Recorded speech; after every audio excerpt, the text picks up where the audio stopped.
I should have listened to my lawyer and not watched this DVD. He didn't help at all. It only affected me and I was destroyed. It was all over a few weeks ago. I could just leave it in the safe and not look at it. My anger would remain the same. The feeling of betrayal would remain, but my soul would be intact. But I couldn't leave it alone. It was like an itch that I had to scratch. The year before, I noticed slight changes in my wife. She began to dress better, spend more money on clothes that I didn't think were possible, and later began to stay on the streets with what she called girls. I don't know how 5 middle-aged women can consider themselves girls, but whatever, the most important sign was that she was happy. My wife was a self-centered harridan, an unpleasant woman, especially an older one who is often angry and often tells other people what to do, and happiness was not on her list of useful qualities until she became even colder towards me and the children. We are used to the fact that our home is the place where she comes to sleep, and our family is a verbal punching bag. Now she didn't even pretend to care. She didn't call to say she'd be late, didn't prepare food for the children.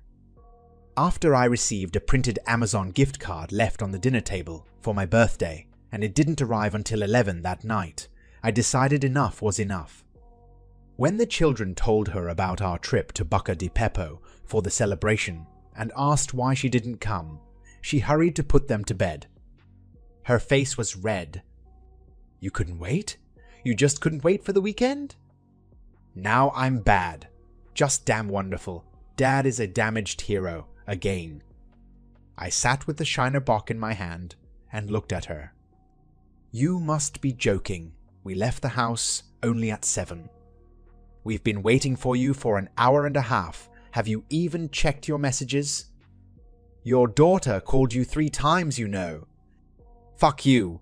Why did you come home anyway? Next time, just stay there. I rose to my feet, slightly tipsy from the red wine with dinner and 3 beers in a row after we got home. I walked up the stairs to the bed, stripped down to my underwear, and crawled under the covers. She came in 15 minutes later. I don't know if she felt guilty or if it was an attempt to give me a birthday present, but as she lay next to me, she reached into my boxers and gently grabbed my dick. I couldn't remember the last time I yelled at her, and I think she decided reconciliation was the way to go. I know we've been a little distant lately, honey, but we can work things out. You know I love you. We haven't had sex in over 5 weeks and haven't made love in years. I wish I could roll over and ignore her, but I wasn't strong enough. When she kissed me, I kissed her back. I kissed her ear and moved down to her neck, lifting her negligee. She kept her hand on my growing penis and slowly moved it, stroking it, bringing it to its full length. As my lips trailed down her neck, I caught a whiff of a familiar scent. It was faint, like it had been worn a few hours ago, but it was unmistakable. I couldn't help but think about how my kids had given me a bottle of that exact cologne for my birthday. The irony of the situation hit me like a ton of bricks. Before I could fully process my thoughts, the strong aroma triggered a sudden reaction in my body. My stomach churned and I made a mad dash to the bathroom, barely making it to the toilet before losing the Italian dinner we had just shared. After rinsing out my mouth, I sat on the cold tile floor, trying to make sense of the situation. How could this be happening? Is she really cheating on me with someone who wears the same cologne as I do? The sound of her voice jolted me back to reality. Anthony? Are you okay? She called from outside the locked door. No, I'm not okay, you cheating bitch. I got sick. I need a few minutes, I managed to choke out. Do what you have to do, just don't get me sick. Her response stung like salt on an open wound. Thanks for the comfort and support, whore. Fine, she muttered before walking away. My mind raced with anger and confusion. What the fuck was I going to do now? The next morning, I used the store's computer, and found a surprising number of private investigators. Who would have thought that Colorado was a hotbed of illegal activity? How was I supposed to determine which one was the best? I had no idea. I chose the one whose website seemed the most professional to me. Within 2 weeks, I had all the information I needed. She fucked our child's pediatrician. I shouldn't have been surprised. Most likely, she wanted to improve her status. He was divorced and in his 40s or 50s. Dr. Burrows had a lot of money, and that's all she cared about. She was a self-serving cunt, and I've known it for at least 10 years. Her brother was Jerry Hernandez, the legendary middleweight boxer. He bought us a house when we got married, and we lived on the same block as her other siblings and her mother. Jerry bet on me when I quit my corporate job and became a professional glassblower. He bought all the necessary equipment and owned 10% of my business. When I returned the money to him, he returned his share. I achieved good results. Working as an artist rather than a commercial drone made me happy, but not my beloved wife. It was too risky financially until I bought her a BMW. She calmed down, but was still not happy about having to tell her friends that I was an artist who worked in a studio in the backyard. Every time I tried to pay her brother, she complained, "He doesn't need money, he's rich." One day, I tried to explain that it wasn't that he needed money. If she understood, which I doubted, then she didn't care. Any money we received was ours, and she'd be damned if it went to someone else. Strangely, this worldview did not extend to other people's money. She constantly made Jerry pay for her. It took me 6 years to pay my brother-in-law with the money I was hiding from my wife. He always tried to refuse the payments I made every few months, because that's the kind of person he is. I kept making payments, because that's the kind of person I am. When Jerry died and lost his money, he could no longer help her. The house was in her name, and she immediately put it up for sale. A few weeks later, we moved to Pueblo. The small town in which we raised our children was too provincial for her. I think she saw her brother one more time before he died. I took the kids to see him almost every weekend. She told me that I made her look bad by going without her. So yes, I knew who and what my wife was. Unfortunately, I still loved her. I think I loved her until I walked into the doctor's office. Her car was in the parking lot, so I knew she was there. The children were old enough to cook their own dinner and be unattended for a while. His clinic was located in an office complex with other white-collar firms. The door to his office was locked, and I nearly dislocated my shoulder when I decided I was macho enough to kick it down. Jumping away from the door, I grabbed the fire extinguisher that was nearby and hit the door handle several times with the metal can. A minute later, the door opened and I was inside. I heard Camille moaning from the next room. The clowns and Disney characters that decorated the walls seemed to mock me as I approached the adulterous couple. Her growing moans and pleas led me to the second room in the corridor of examination rooms for sick children. He made her lean over the table as his not-so-impressive cock entered my wife. The doctor was at an odd angle, trying to minimize contact with his huge belly. The sickening sounds of slapping flesh, the sight of his flabby white ass and her gaping cunt, and the wet noise of their copulation made me sick and furious. Is this what she cheated on me for? They weren't even aware of my presence until I wrapped my forearm around his throat and pulled him back. I threw it onto a cabinet filled with cotton swabs, tongue spatulas, and other paraphernalia, most of which fell to the floor. He was silent in shock, looking at me with his mouth open. She wasn't that quiet. "Anthony, get out of here! Get out!" I haven't been in a fight since 4th grade. I was not a retired Navy SWIL. I didn't even take boxing advice from Jerry. As I punched Dr. Burrows in the stomach as hard as I could, I felt something twist in my wrist. With my other hand, I pressed his head against the closet. For what? I have no idea. I should have hit him with my fist or something.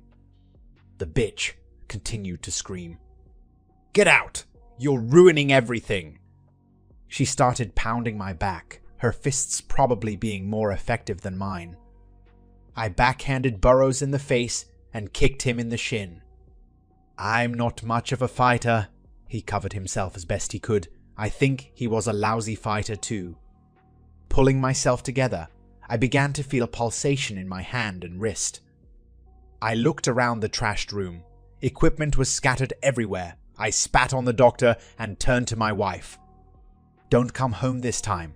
Just stay away from us. I got out and went to the hospital. I called my aunt and asked her to come and stay with the children until I returned home. Nothing was broken in my arm or wrist, but it hurt like hell. They bandaged me, gave me a prescription for painkillers and anti-inflammatories, and sent me home. They were visible from the end of the block. I slowed down and then stopped, looking at the 2 police cars parked in front of our house. I thought about turning around and going to a hotel for the night, finding a lawyer and giving up, but I was too tired to fight. I just wanted it all to end. For as long as I can remember, her presence has cast a pall over our lives, and it has exhausted me mentally and spiritually. I'll spend the night in jail, post bail, and take the kids. We could stay with my aunt until I come up with a long-term plan. Yes, not very well intended. When I pulled up, she started screaming and pointing. Hiding halfway behind the door, she did a great job of pretending to be scared. She had a bruise under her left eye that would most likely be black and blue the next day. A ball of lead settled in my stomach. I turned off the car, keeping my hands visible, and slowly walked out into the driveway. The police behaved professionally. One of them held his hand to his holster, and the other slowly walked towards me and spoke. Mr. Anthony Caddo? Yes, I admit I broke into that bastard's office and punched him in the face, but I never touched my wife. I assume I'll be arrested. Looking at my house as I was being handcuffed, I saw my aunt leading my eldest son away from the window. My bitch wife smirked as the officer put his hand on my head to make sure I was safely in the back seat of the car. The only authorized phone call I made was to my cousin Matteo. We grew up together and were more like brothers than cousins. He found me the best lawyer in town and arranged bail. I couldn't get within 500 feet of the bitch or my children. There was no way I could contact them. Thanks to Matteo's lawyer and Dr. Burrows, who didn't want fathers to know he was screwing his patients' mothers, I only served 60 days and got a long parole. It could have been worse, but not seeing my kids was killing me. After my release, I received supervised visits, 1 hour a week, and I paid for the supervision myself. Matteo lent me enough money to put a down payment on a house. This was the same house where we raised our children. My old workshop building was still there, and I had to take the sheriff with me when I took my tools and equipment from the house where the bitch and my children still live. Like a wounded animal, I crawled back to where I felt safe. I started working again and Matteo became my biggest client. I don't know what exactly he did for a living, although I had a rough idea. He did the same thing we did as children. He found people who had something to sell, found people who wanted what was selling, and brought them together for a percentage of the sale. Did I think this was all legal? Not at all. Matteo knew how to bring the right people together, and as long as it didn't harm the innocent, he didn't care what the deal was. He entrusted me with work on elite vases and paid exorbitant fees for it. In turn, he sold the vases to the people he helped, and they paid him huge amounts of money per vase. According to accounting, his money now came from selling vases that should have cost less than $1,000 for tens of thousands of dollars. The divorce was going through the entire court system, and now this bitch was insisting on unsupervised dates. I was surprised at how long it took her to complete this step. Now that she actually had to become a mother, she didn't care. If she could sometimes shift the children to me, it gave her the freedom to go off and do whatever she wanted with whoever she wanted. The previous year, I made $52,000. Not bad, but not great either. The cost of living in our area wasn't too high, so the bitch didn't have to work. We lived at the lower limit of comfort. Her lawyer used this amount to extract alimony and child support from me. I asked Matteo to withhold my salary or share, or whatever you want to call it. Including his orders, I expected to earn a little over $125,000 that year. I would argue with her about the percentage she was getting on $52,000, but I wouldn't put up much of a fight.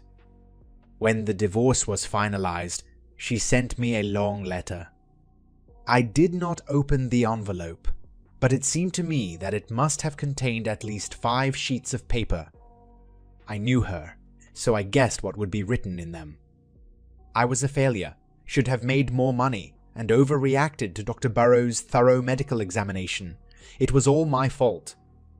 I took it to my workshop and reduced it to ashes with a blowtorch. Several weeks passed, and I still could stop thinking about that DVD.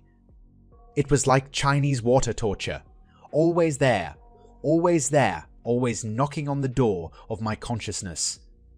Cap, did she tell him about me? Cap, did he fuck her better than me? Cap, is it all my fault? Cap, will the DV tell me why she destroyed our family? Cap. Finally, I plugged it into my laptop and sat down with a fifth of Jack. The sight of my wife being fucked by the aging Dr. Burroughs did not destroy me.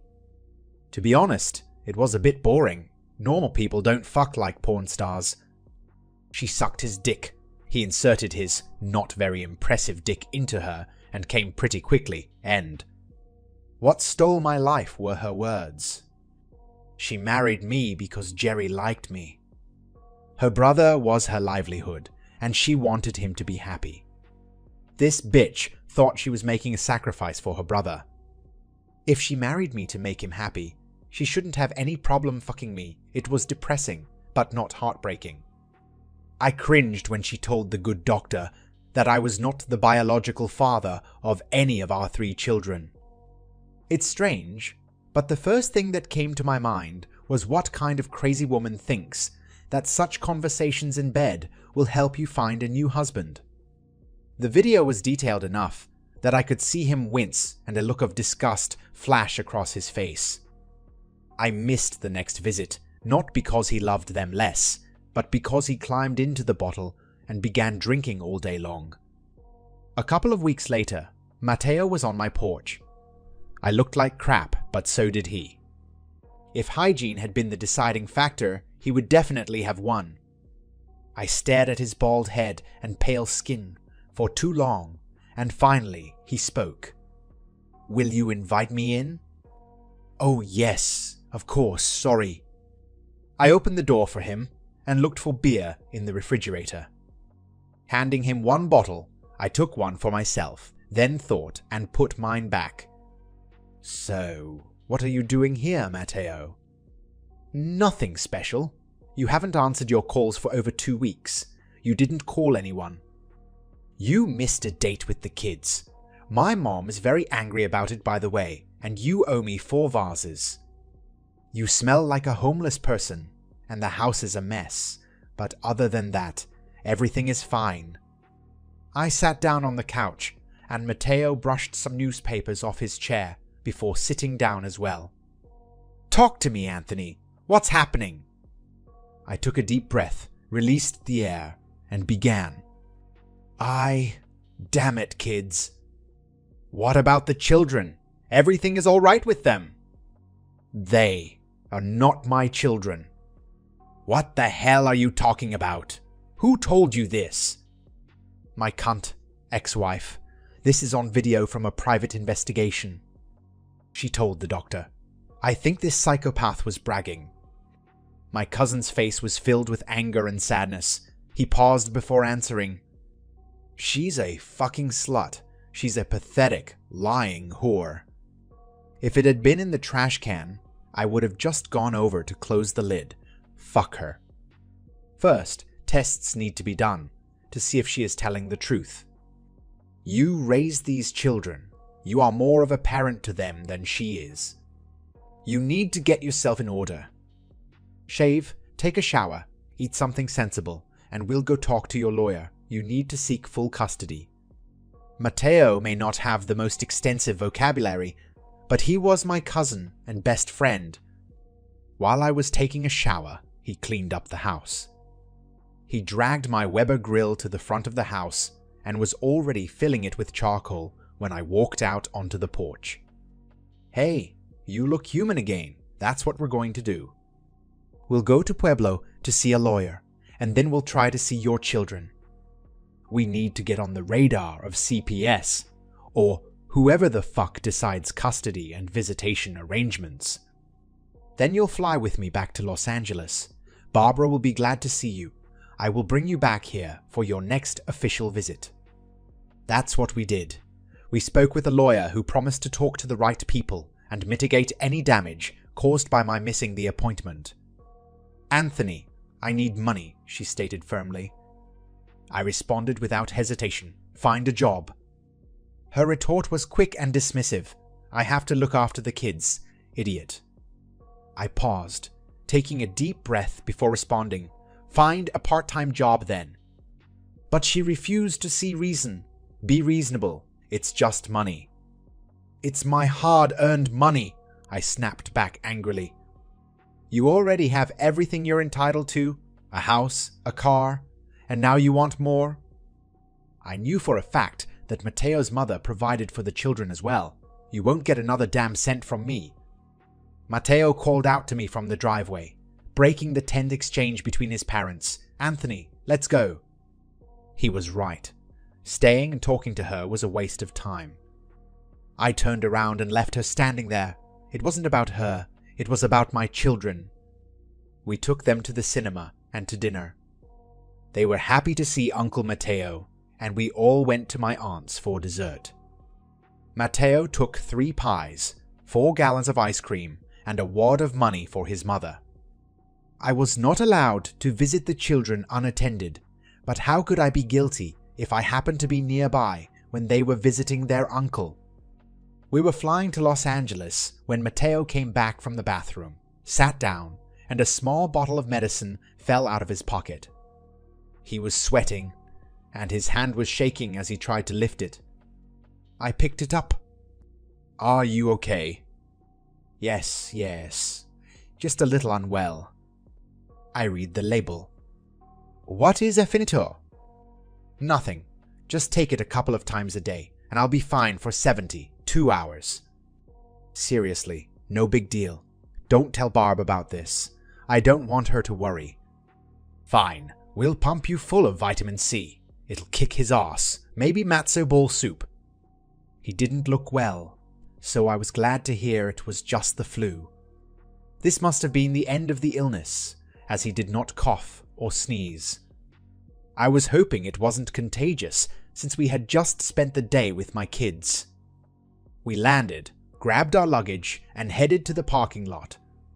It felt like there were more people at Lax than there were living in Pueblo. I said a prayer to the traffic gods as Matteo drove us out of the airport in his caddy. Since visiting him and Barbara, I have learned to live in fear of the 405. He kept his eyes on the road as he spoke. Are you hungry? Certainly. Baba is going to order thy food, so how hungry are you? If you're asking if I can get some thy food after visiting In-N-Out, the answer is absolutely. Ha! You are definitely my cousin. Great meat. We're on our way. We pulled into his driveway, and I stood there for a moment, enjoying the view before unbuckling myself. I liked his house. It felt cozy.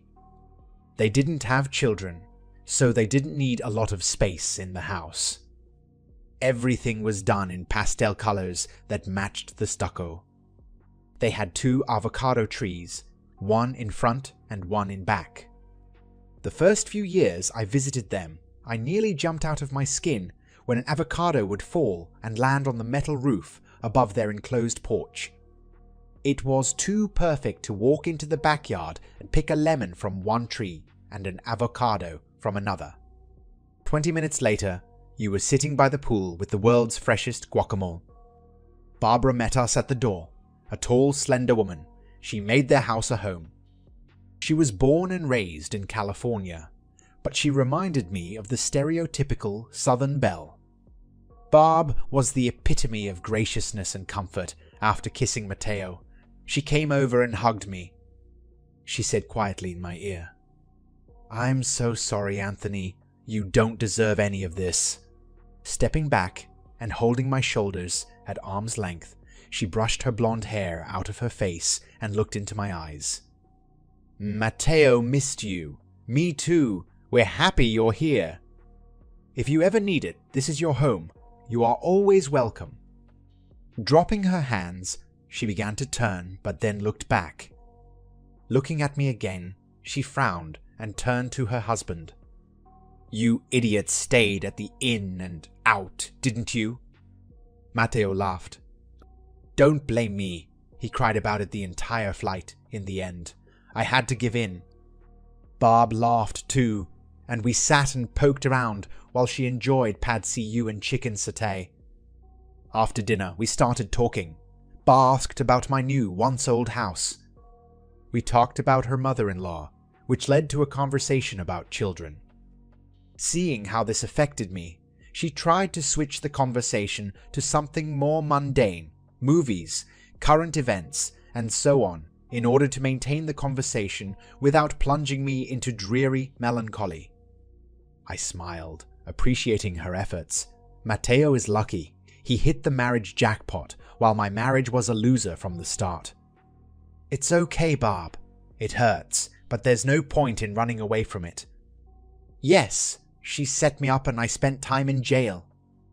After that, she took most of our property and house and began to receive crazy alimony for the amount that I earned. I hate her for this, but children, it just destroyed me. Honestly, I don't know what to do. I'm still kind of in a fog. Well, while you and my husband were having fun, I was doing some work. 3 sets of DNA should be here by 5 o'clock tomorrow. You take swabs from the children, and we will find out whether she was lying or not. I spoke with attorney Matteo, and he recommended a colleague who specializes in family law. Have you thought about annulling your marriage? You have a video of her admitting that it was all a scam from the start, and she immediately started cheating. If the marriage is annulled, she will no longer receive alimony. Stunned, I stared at her. Could this work? Seriously? This is genius. Yeah, I don't want her to get a dime. We'll go to the lawyer tomorrow afternoon. It looks like you have a good chance of getting an annulment. Matteo spoke. In the morning, I need to go to San Diego for work. Speaking of work, I need those vases, Anthony. We'll put the same equipment in your backyard that you have in your home. Looking at him, I saw that his left hand was shaking on the table next to the plate. He pulled her towards him and dropped her onto his lap. I looked up to find him looking at me and shaking his head slightly. I looked at Barb, then at him, and said nothing. We talked a little more before heading to bed. Barb knocked and came into the guest room while I was unpacking. She put the pillowcases on the pillows, saying nothing while I thought about Matteo. I looked up as she started to walk away. Thank you, Barbara. It was hard. It's good to have a family. Hugging me again, she spoke into my ear. I'll say it again. You didn't deserve what she did to you. You're a good man, Anthony. When I woke up, Matteo was no longer there.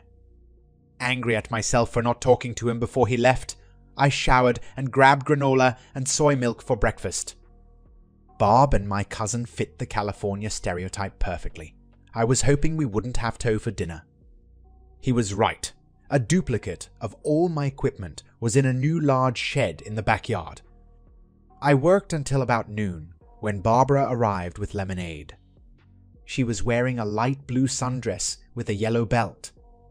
It went well with her corn silk hair and blue eyes. I was terribly sweaty. Smiling, she handed me the lemonade. "We need to leave in about 45 minutes. "Okay, thank you. I'll finish here and take another shower." We met with an attorney who made sure I understood that he was just providing me with general information, and that if I wanted to move forward, it would have to be a lawyer in Colorado.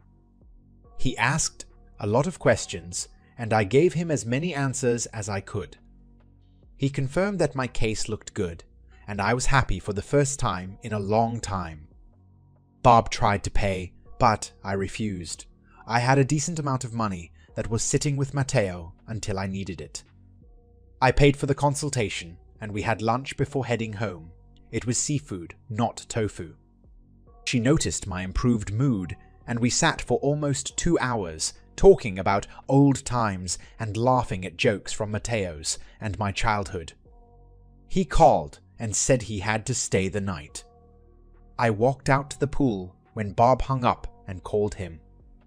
It went to voicemail. I tried again, and again voicemail. I sent a message. "Stop being a fool and call me back now." He called back. "I was in the toilet. The guy can't take a leak. What's in your arse?" "Okay, sorry, I don't know. I thought you were avoiding me." "What? Mateo, what happened to your hand last night?" Trembling. "It's okay. Remember when I broke my arm? There was a little nerve damage there, and now that I'm getting older, it haunts me a little when I'm tired." "Look, I appreciate your concern, cousin, but this is really bullshit." "This is all?" "All. Stop worrying about me and get busy with the vases." Barb and I changed into our swimsuits and headed to the pool. She laughed as I jumped when the avocado hit the metal sheet. Embarrassed, I smiled at her. A little shy, we enjoyed white wine and warm water until we started to feel sleepy. Mateo returned the next morning, and I spent the entire day in the studio working on his vases. He opened an account for me where he kept most of the money he paid, so that the bitch couldn't get her hands on it. There was about $17,000 there, and I asked him to withdraw $5,000 in cash. When I wasn't working, the three of us ate, swam, laughed, and talked. The next day repeated itself, and the next I flew on a date with the children. I met them at the bitch's house, and we spent time together in my old workshop. I spent a lot of money from Mateo on gifts. My children were not spoiled and would have been happy to see me without gifts, but they were children, so they were a little confused. The newest iPhones were a big hit, and my oldest let out something that sounded like "yit." I had no idea what that meant, but I figured it was good.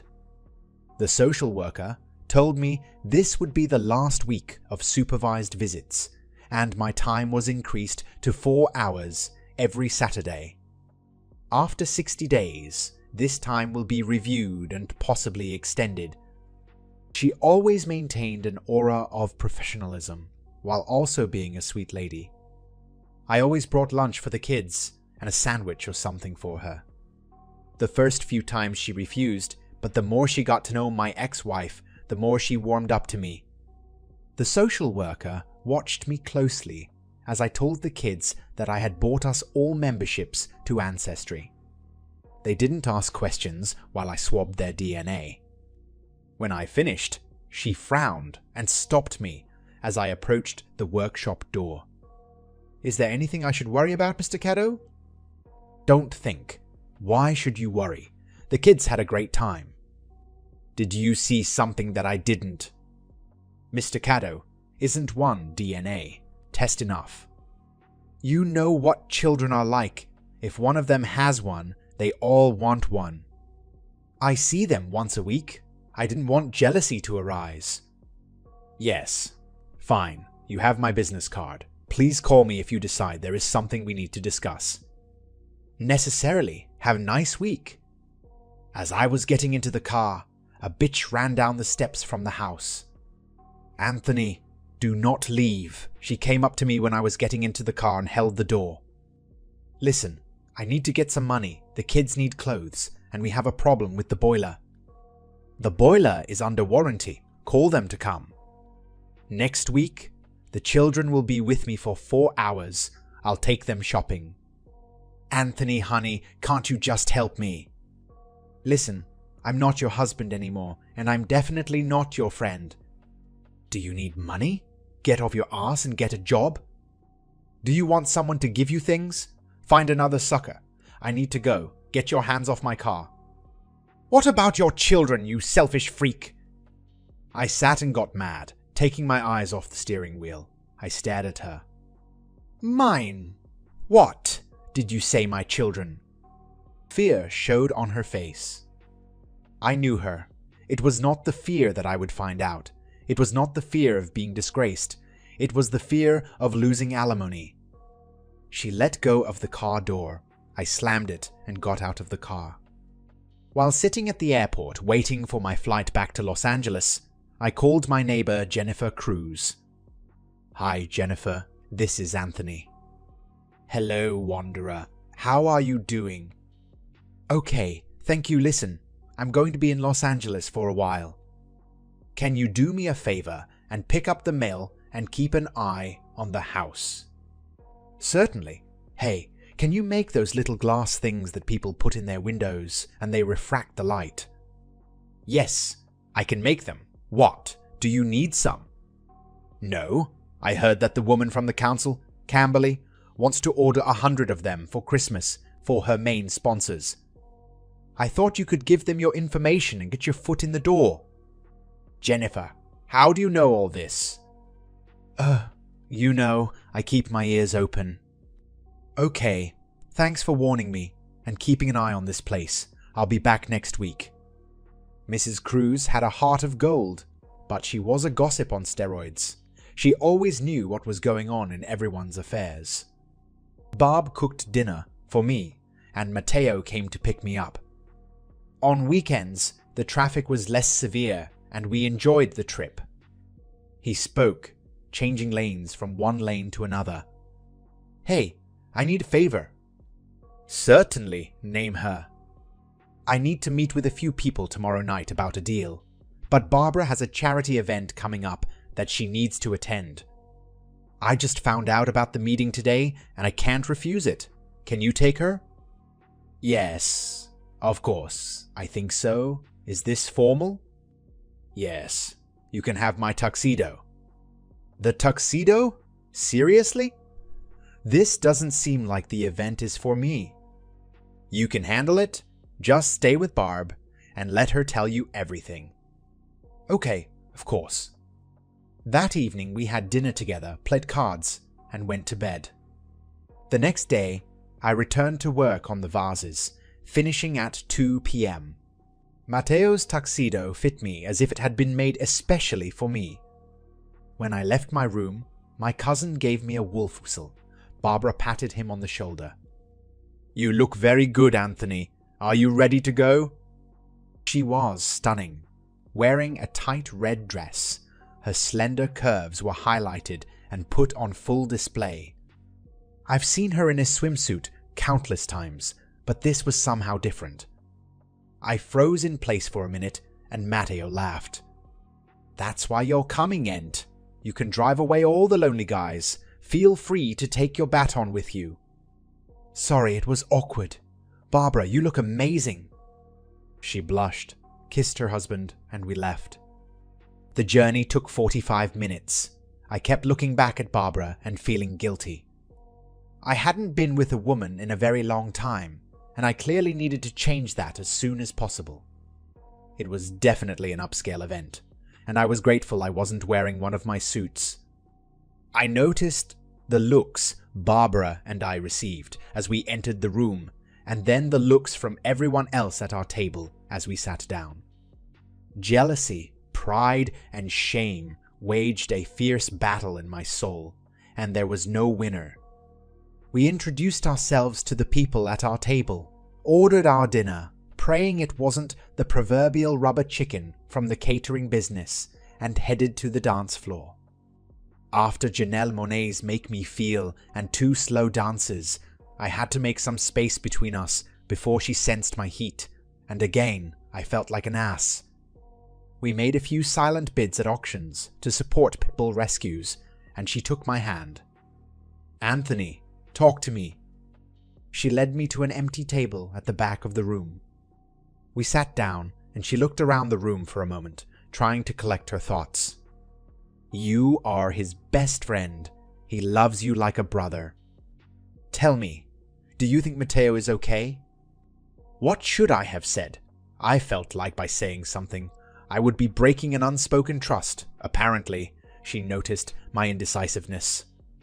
"I know how close you are, and you might not want to say things you don't think he'd want me to know, but if he's hiding something from me, I need to know. Anthony, a few weeks ago, I found him sleeping by the pool. That day, he slept for more than 18 hours. When your equipment was delivered, he was talking to the couriers and began to slur his words. He said he was just tired, but I realized that it was more than that. I'm scared to death." I didn't know what to say. Stunned, I sat back in my chair. "Barb, this. Why would he hide this from us?" "When we first flew here, he looked very sweaty and pale." I was worried and noticed that his hands were shaking. A bottle of medicine fell out of his pocket.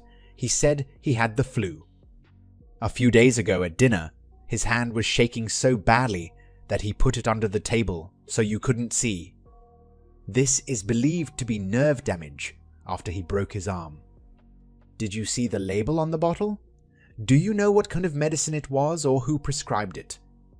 "No, I think it was Abitov, something like that." "What should we do? Maybe talk to him face to face?"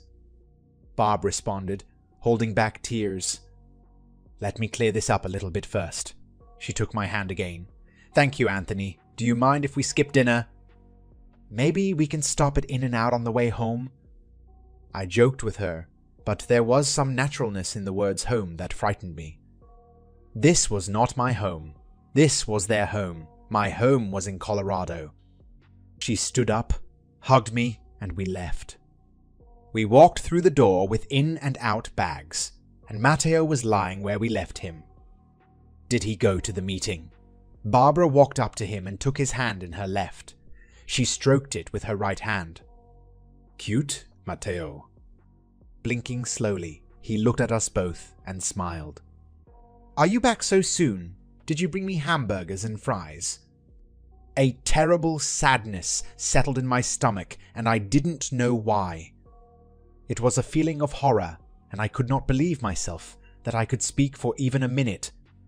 "Certainly. I'm going to change out of your tuxedo. I don't want to pay for cleaning to get the grease and ketchup out of it." Barb looked puzzled. "What? Anthony, this is your tuxedo. Matteo bought it for you last week." Looking from Barb to my cousin, I tried to suppress all the questions that were popping up in my head. "Oh, good. Well, let me go change." He'd known for a week that I'd need a tuxedo for tonight. This was not a last-minute meeting, if there was a meeting at all. After changing, we enjoyed our meal while sitting by the pool. "So, Matty, what happened tonight?" "They called about half an hour after you left. The meeting was cancelled." "This sucks. Hope you didn't miss out on the deal?" "No, everything is okay." Barbara collected a few wrappers, put them in a bag, and headed to the kitchen. I saw her, over Matteo's shoulder, as she took his phone from the counter. She did a few scrolls and looked at me, shaking her head. I continued, "So they just called and cancelled a meeting out of the blue?" Sometimes I'm not really in what people call a sustainable business. Life went on and Matteo looked tired, but otherwise everything was fine. I finished his vases and started working on a design to present to the councilwoman. I flew out on Friday evening. It was amazing to spend time with the kids, just the four of us. No matter how nice the woman from social services was, her presence was like an anchor holding down my emotions. I took them go-karting and treated them to lunch before returning them home. When this bitch came out of the house and started walking towards me, I put the car in reverse and drove away from there. Humming to the radio during the 2-hour drive home, I was in a great mood. I needed to attract more clients, and Jennifer's suggestion could help me a lot.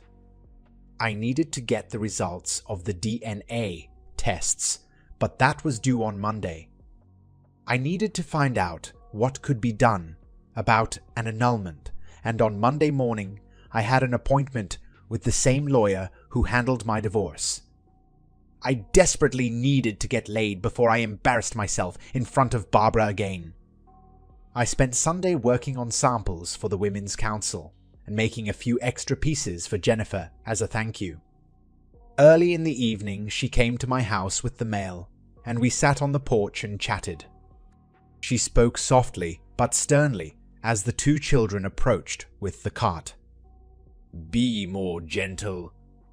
The eldest child was a teenager, and the youngest was a girl of about 10 years old. The boy was black, and the girl was Asian. There was a constant smile on the boy's face. "Hello, Ted. We live in this quarter. Do you want to buy vegetables?" We raised them ourselves with my dad and sister. She didn't do too much. She's still very young. Oh, it's Wendy. I looked at Jennifer, who raised her eyebrows as if to say, "Don't screw this up." "Sure, Ted. What do you have?" "We have cucumbers, tomatoes, basil, and peaches. But hey, if you buy $5, you'll get free recipes for everything you buy." It was a good weekend. Jennifer knew these kids, and they seemed genuine. "Fine. Give me $10, Jennifer. Do you want vegetables or peaches?" "Well, Anthony, I think I'll take $10 too." Ted picked out a bunch of vegetables and packed them into cardboard boxes, while Wendy used her phone to show me how to access the app, which she seemed very proud of. It included recipes, photos, and coupons for local grocery stores. We paid them, and they left happy. I gave Jennifer half of my purchase and made a salad for dinner. The morning meeting with the lawyer went well, and she agreed with the other lawyer's opinion that we had an excellent chance of getting an annulment. The DNA test results came back as UPS, promised and confirmed that I am the father of all 3 of my children. I had no idea what this deranged bitch was talking about. Had she fucked so many guys on the side that she decided there was no way I could be their father? I was delighted. It was the best day in years. So far, this has not turned out to be the case. Barbara called me in the evening. "Anthony, you have to come home." I heard tears in her voice. The drive to Pueblo would take just under 2 hours. They had a direct flight leaving in 3 hours. I was on it. I didn't pack. I don't even think I locked the door. Thoughts flashed through my head about our childhood, about how he helped me after I found out about the bitch. Did his mother know him? I almost called to ask her to babysit. I might have accidentally told my aunt that her son might be dying. When I went to the toilet on the plane, I sat on the toilet and began to cry. I pulled myself together when someone knocked on the door. After splashing water on my face, I gathered my strength and returned to my place. Feeling like an idiot, I stopped looking for Mateo at baggage claim. Hertz was kind enough to take my money, and I rented a small car. 90 minutes after leaving the airport, I was at their house. Why did I now think of this house as their house? What has changed with home? Sitting in the car in their driveway, I wondered if I had the strength to do this. Fuck my cousin. He was my brother. No child of my parents could be closer than Mateo.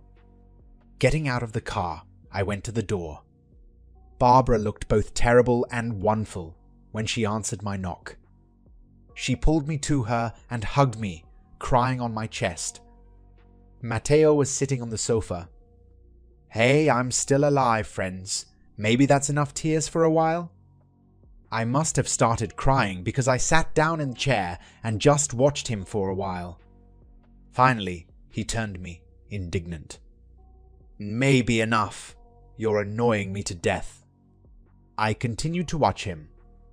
"How long have you known?" "For a long time ago." I closed my eyes for a second. "You knew before I found out about the bitch?"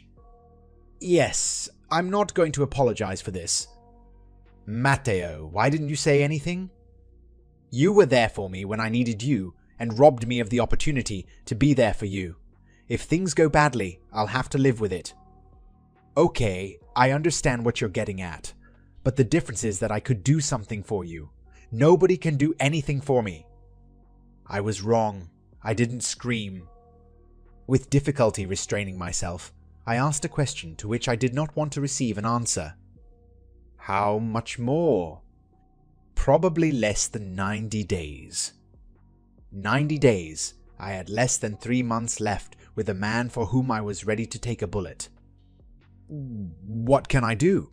Do you want me to talk to your mom?" He smiled sadly no. "Bob and I are flying with you next week to visit her." "We'll talk to her when you're with the kids, by the way. Did you find out anything about children?" Despite the pain, I smiled. "Yes, they are mine, all." "This is amazing, Aunt. Is it true? Fantastic." "We would love them all equally, but really, it's just wonderful." "Maddie, let me do something. What can I do?"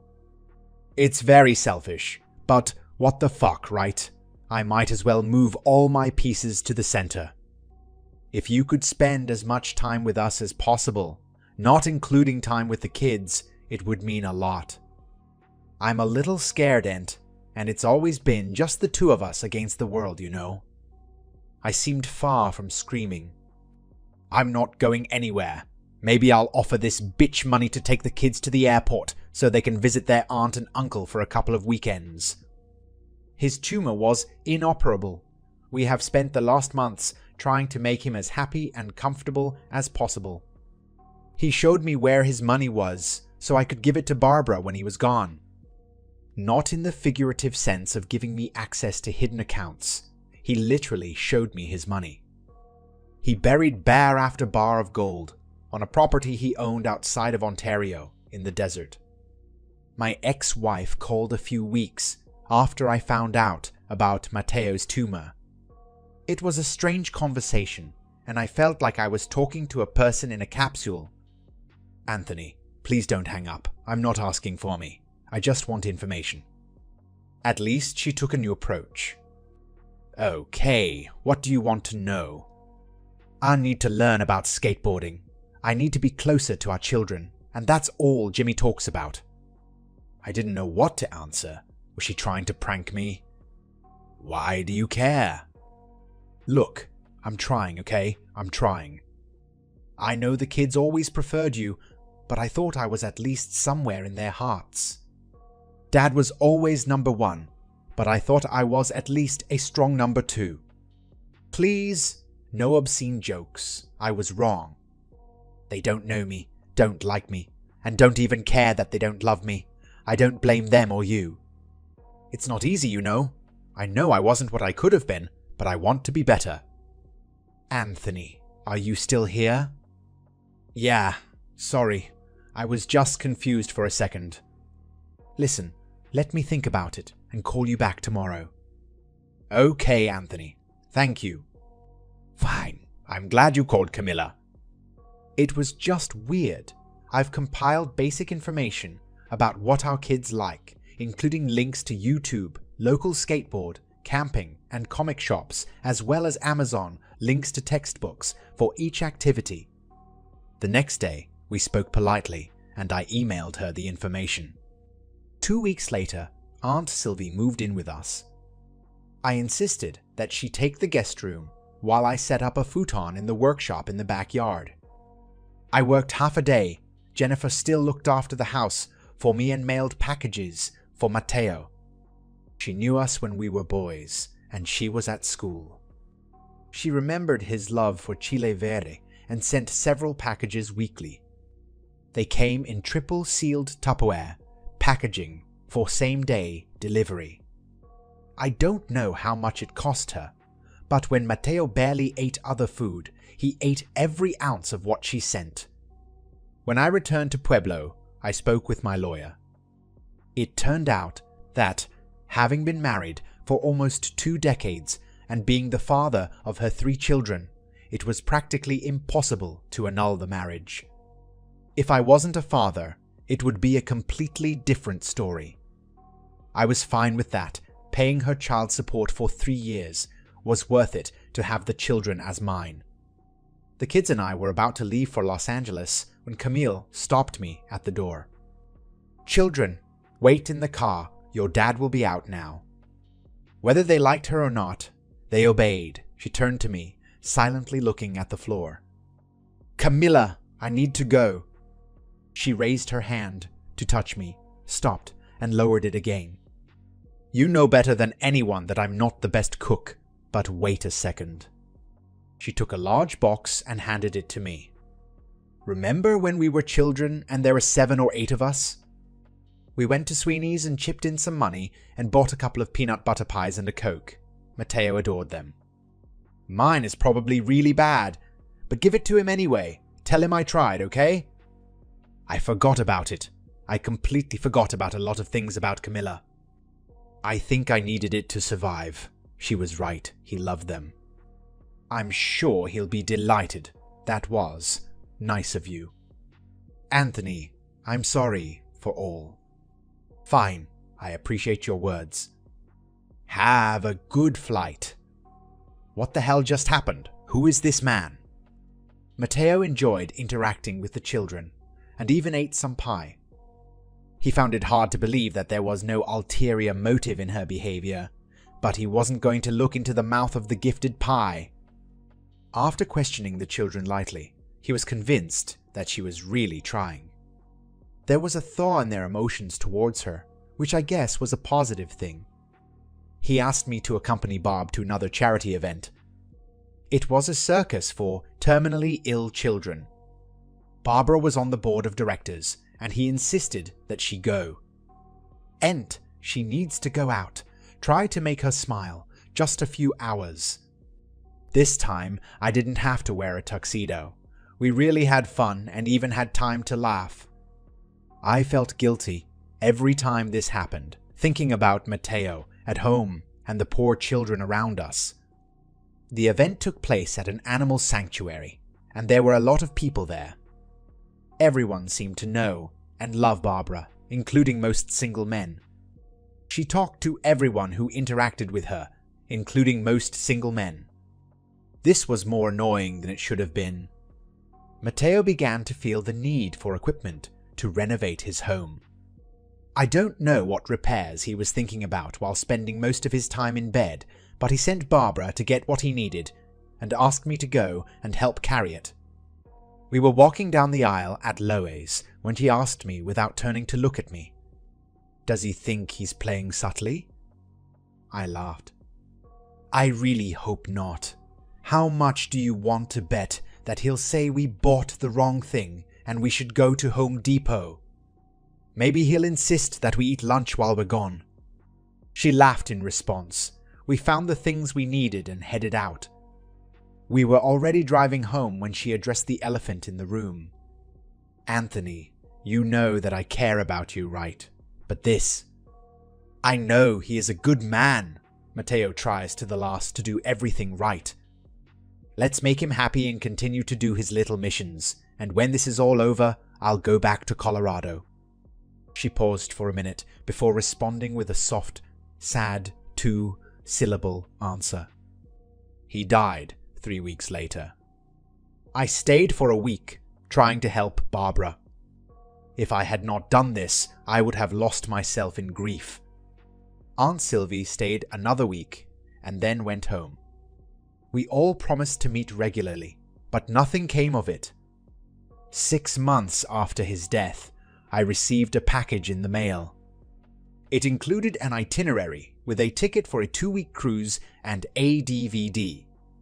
I figured the video had information about the cruise ship and perhaps details about the various ports where it would be stopping. It could hardly be worse than what I received last time. The DVD was inserted into the laptop, and my cousin, my brother, appeared on the screen, looking frail and lying in his bed. "Hello, Anthony. Mom helps me do this. Mom, say hi." The angle changed, and Aunt Sylvie waved to the camera. Turning back again, she focused on her son. "I'll tell you 2 things with confidence, and then I'll ask you for a favor. First, you're an idiot. Second, Barbara loves you. She always loved you, but only as a brother. Everything has changed over the past few months. I know her better than anyone. She's in love with you. I know you better than anyone. Do you love her? Listen to me carefully, Anthony. I want this to happen. I can't put it any clearer. I know that it will seem to you that this is some kind of betrayal if you are together. I repeat, this is what I want. I love you both, and Mom more than anyone else on this planet. Please do this for me. If you doubt my sincerity, call your mom. Talk to her. Anthony, if you love me, if you respect me, go on this cruise. She needs you, and you need her. I love you, boy. We'll see each other again someday." It was a lovely room with a large balcony that must have cost him a fortune. Was alone, but that was okay. I couldn't expect her to feel the same way I did. She was rich, beautiful, and sophisticated. I was comfortable looking good and being a redneck. Everything was okay. It really was like that. I was going to enjoy the cruise and toast Mateo at every port along the way. For my first dinner on board, I wore the tuxedo he bought me. It was a little disappointing. Based on the movies I had seen, I expected everyone to be dressed to the nines. I sat down and introduced myself to the others at the table. We were chatting as the men and a few women looked over my shoulder, staring past me. Does this seem like this is where I should be? I turned and stood up. She was wearing the same red dress from the charity auction. She was the most beautiful woman here, or maybe anywhere. Smiling, I pulled out a chair for her. I swallowed hard before answering. Yes, I think so.